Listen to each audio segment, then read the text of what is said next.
Hi, I'm Vicki Westling with City Speaks. City Speaks is a show that's brought to you by Mayor Wilfred Rosas.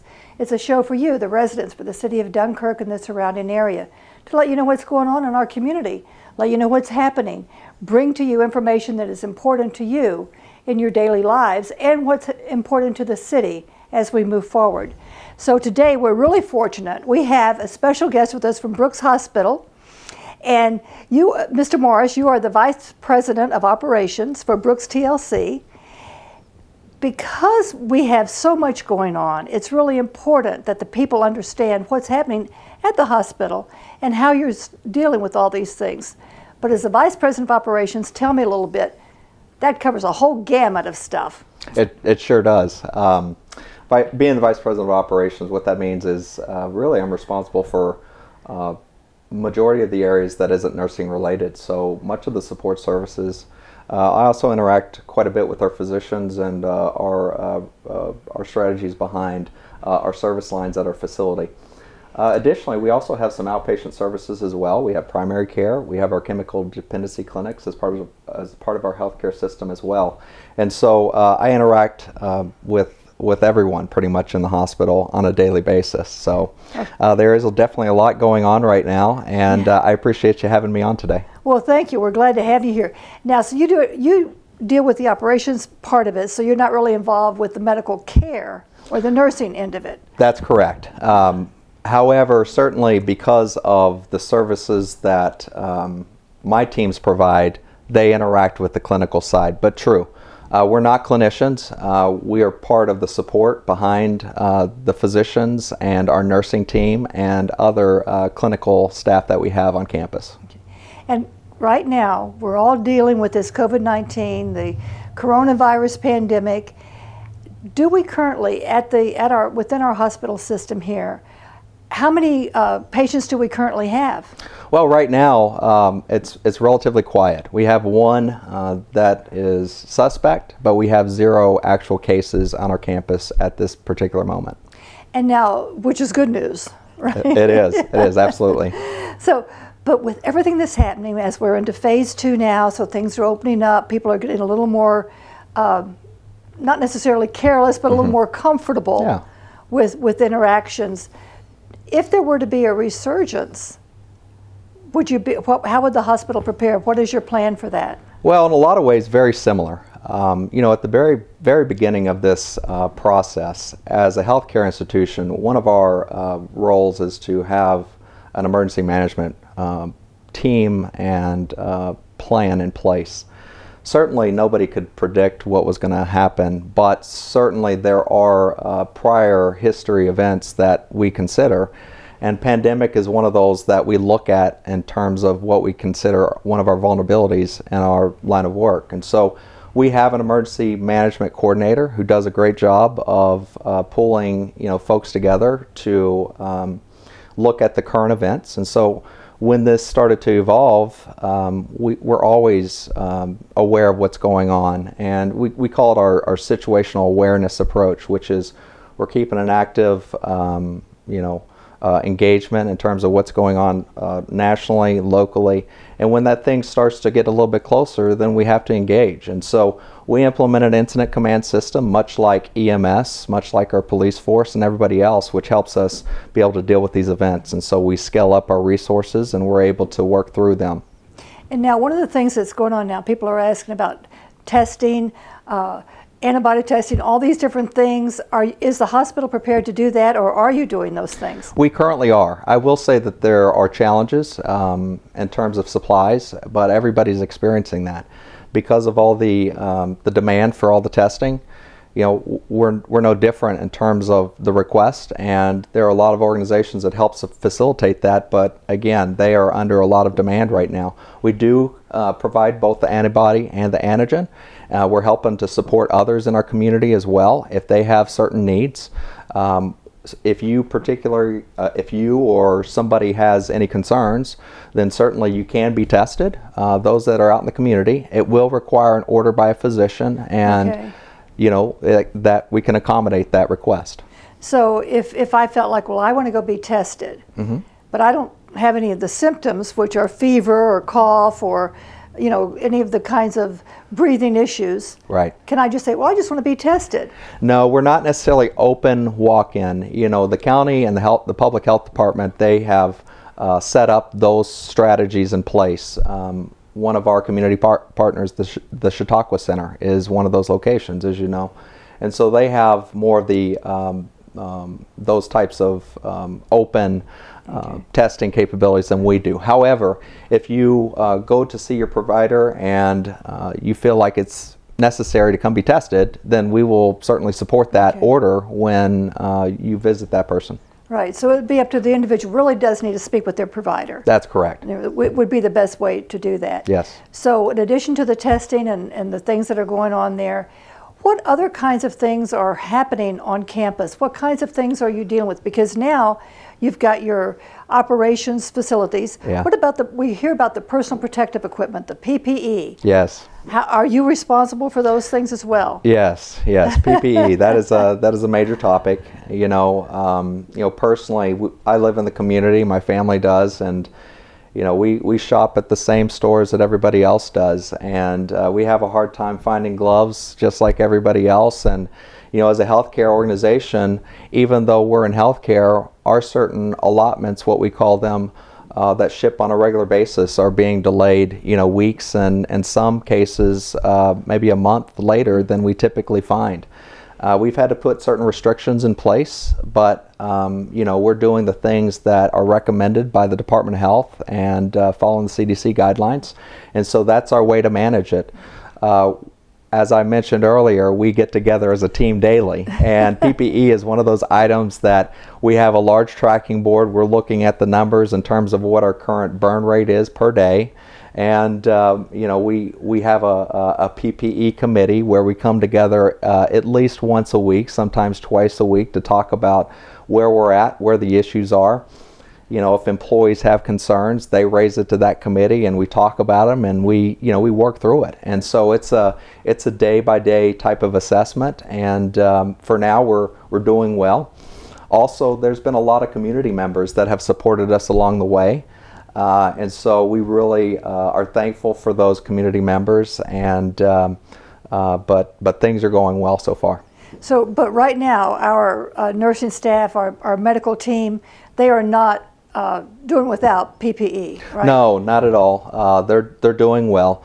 Again, there are probably one or two items where we get a little bit concerned at certain times, but when we're talking about a concern, we're still probably 30 days out in terms of our run rate. And so, again, it kind of goes back to, we have a process in place to manage it and make sure that we have the supplies that we need in time.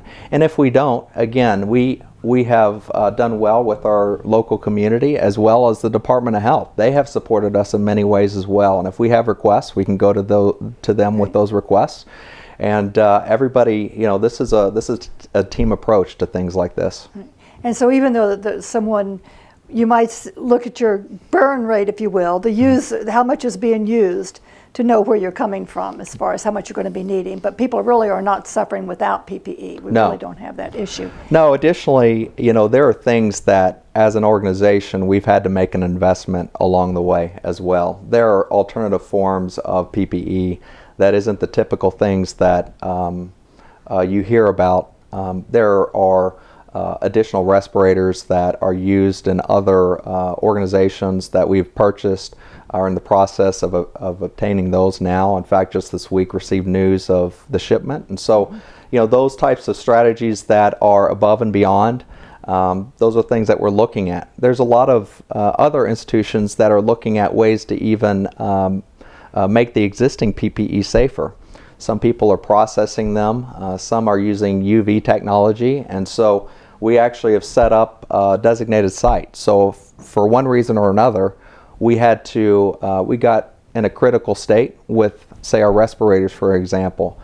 We feel comfortable that we're developing processes that will extend our life even longer than what we have. Okay, great.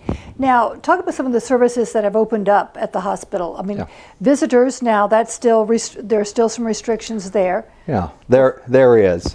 So two things. You mentioned visitors. I'll start there. As a healthcare organization, we're still even though things are opening up here locally in the community, we're still a leader when it comes to health. And so first and foremost, we have to keep our folks safe that are inside the hospital. We're a place where the general public doesn't necessarily track the sick every day. Well, they come to us for care, and they're expected to be protected. And so from that perspective, we're still going to have some limitations on our visitors, and so we want to make sure that our staff are safe, and that with that we're able to protect our patients as well. And the more people that come to this location, obviously it increases the odds or risk for us of encountering something like that. As far as our services goes, as of this coming Saturday, we're going to be opening back up our outpatient services. And so from that point forward, really it's almost back to business as usual when it comes to the services that are available. We have our imaging services up and running. We have our lab services up and running. We have our Fredonia lab draw station has existed throughout this entire state on Main Street in Fredonia. We continue to treat people out in Gowanda, and our CD clinics, we actually have implemented a telehealth program, and we've also are going to be equipping those facilities with even more technology in the future. Now that's your chemical dependency clinics, right? That's correct. Right, Thank you. The jargon sometimes. I know. There's so many acronyms in Isn't it the truth? in our business as well. So. Yes. So the chemical dependency clinics are working with telehealth, or right? They are. So here recently, they completed a grant and were awarded a $16,000 grant to implement a telehealth program. And so with that, we're going to be able to equip both locations, the Gowanda and the Casadega clinic, with telemedicine capabilities. The nice thing about that is part of that grant, we're also going to be able to help support our emergency department at Brooks. Oh, good. And we're also going to be adding it at the primary care and urgent care center out in Gowanda as well. So that'll give us an ability to sort of connect the dots, if you will, on some of those services. And we're looking forward to implementing that further. So June 6th is when the outpatient where they can go and have their lab draws and all that stuff. That's right? correct. So I know we've had some folks that come in on Saturday and they've been disappointed when we've been closed. We try to communicate the best we can. We've had support from the Observer and other forums as well, where we've tried to connect and communicate with folks. Unfortunately, it doesn't get to everybody, but as of this Saturday, the 6th, we plan to be open on Saturday. So. Okay. Well, that's good news, because I know people want to do that. It is. Is there anything else that's going on? I know that you don't have any downtime, no, obviously. But because things have changed up a little bit, that's giving you an opportunity maybe to become more acquainted with some of the other businesses, organizations, or community leaders. Yeah. How has that gone? It's interesting you bring that up. As I mentioned earlier, we've had a lot of support, and it's created opportunities for us to, I'd say, strengthen relationships with some of the other local organizations. People have donated food, supplies, you name it, in support of us. And so we've been very appreciative of that. I think moving forward in terms of our emergency management planning, this really creates an opportunity for us to discuss what might happen down the road. And, I know everybody's busy with COVID, but there's always planning and being prepared for the unexpected. And so my hope is that with this, that we continue on this type of dialogue and figure out ways how we can collaborate with one another. Because when these things happen, it's not Brooks alone, it's not the community, it's not the businesses, it's everybody pulling together and supporting one another. Right. We think about that. It's just one little small entity right here, but they really are, reaching out to everybody around. And we're a small community, whether it's Dunkirk, Fredonia, Westfield, or wherever. We're all right here together. Right. So we do have to work together. So that's important. We do, and it's all healthcare organizations. In many ways, as I mentioned before, there are services we have, there are services we don't have, and so we work with other local healthcare providers.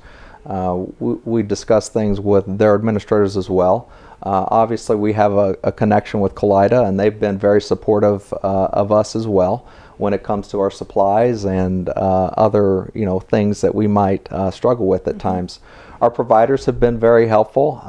The medical staff I couldn't be more proud of, as well as our staff as well. So everybody's everybody's in it, and obviously this is a time where it feels like, because things are opening up, we can kind of sit back and breathe a little bit. But as you mentioned, there's fall, and there's what's to come, and Right. so we have to be prepared for that, Right. because it's our job. Right, and of course, and like we said before, even though we're more comfortable and becoming more comfortable, and but people have been shut in for so long that we really can't overstep that. We really do need to be aware of what's going on and maintain our safety. Yeah. So, the other thing too is that you had mentioned that you would come back, and I hope that you will. Yes. So if anybody out there, if you have questions for Mr. Morris or for Brooks Hospital, please let us know that. So thank you so much for coming. Thank you for being here. Yes, thank you. And if there's anything that we need to know, anything that you would like to have, make sure that the public knows, send an email. Okay. Let me know, and we'll be happy to put it up on the screen. We'll be happy to let people know about it, because you're our hospital. Yeah. You're here for us. Yes. And we need to be here for you as well. So thank you. Thank you. Thank you for coming. having me. You're quite welcome. Thank you for watching City Speaks. You can watch City Speaks daily at 3 and 10 on Spectrum 1301. You can watch it at your leisure by going to DunkirkAccess.com. You can call me if you have a question. Call City Hall, City Clerk's office, and I'm sure they'll forward the message to me. You can send an email to cityspeaks@cityofdunkirk.com. Let us know what you think. Let us know what you like. If you have questions, comments, concerns, let me know. We'll get back with you.